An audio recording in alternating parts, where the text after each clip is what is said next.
What's up mga sa dito, TBC in the house again. At kung naghahanap naman kayo ng papaliguan ngayong summer na running water for as low 5,000 pesos, good for 25 packs na yun mga sadik, pwede nyo nang i-rent itong buong Embera. Dito lang yan sa Hinapaw, Daang Pari, Barangay San Jose, Antipolo City. Kaya sa ibang detalye, nood lang tayo. Let's go! So tara mga sadik, pasok na tayo at igagala ko kayo dito sa MB Vera. Pagpasok nyo pala mga sadik, eto kagad makikita nyo, swimming pool. Meron silang adult pool at saka kids pool. Yung adult pool di ko alam kung siguro mga 4 feet yung lalim na ito. Running water yan mga sadik, kaya walang problema, walang chlorine. So pag-akit nyo naman dito mga sadik, makikita nyo, yan medyo malaki dito mga sadik. Ito yung pwestuhan, may mga tables dito. Ayan, tables, may mga puwan rin naman. So para makita nyo yung mga yung mga kids nyo na nagdalang dito.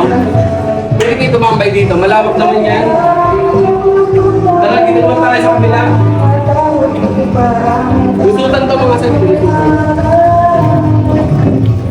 Habang may tatsunok! Ingay eh. So pagpunta nyo dito, ito may kids. 1 feet lang yan mga sabi. Pagpunta nyo naman dito, may mga tables ulit. Yan, nakabukas yung mic. So may table naman dito mga sabi. Ayan, ito naman table. Siyempre, kita nyo na naman yung mga kids nyo. Ito yung kagandahan sa mga ganitong resort. So nakaikot yung kanilang mga tables para at least makita nila yung mga bata na lumalangoy. Nababantayan pa nila. So may tables dito sa isang table, siguro more or less. Ano yan? 2, 4, 10. Meron silang karaoke. Yan, may karaoke dito mga sadik. Pwede ka mag-pole dance dito.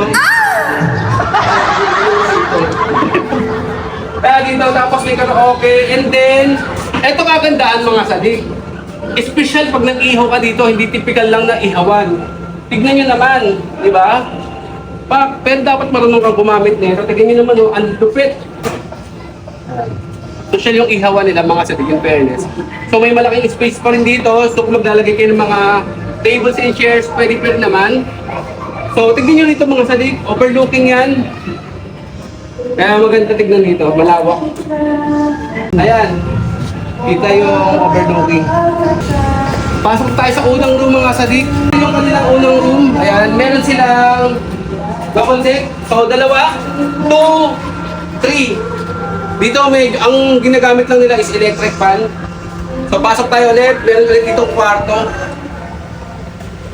Naman, meron ulit may double deck ulit, ayan.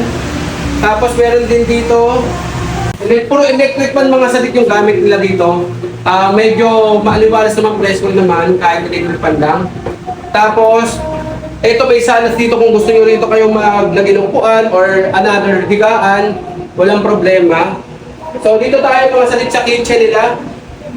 Sa kitchen, ito mga sadik, may gas stove naman sila na pwede kayo magluto rito. May mga utensils, may mga kaldero, kawali, ayan, may mga sanche, tagtaran. Yung mga pangluto, andito na. Kaya pagkain na lang yung dadalhin yung mga sadik. Tapos ito yung kanilang toilet, mga sadik. Typical lang na toilet, mga ganito lang, mga sadik. Yan, kasya yung ganito.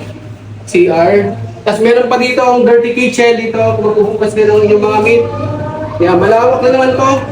Ito, malawak. Tapos may isa ulit sila rito, shower room. May shower room sila rito mga sadik. Okay. Tapos ito na, lusutan na rito sa pinakang pool nila. So bali ito yung kabuuan ng MB Vera mga sadik. Sa ibang detalye, ilalagay ko na lang yung kanilang Facebook page para doon lang kayo mag-inquire. Maraming salamat. Peace out. Damn.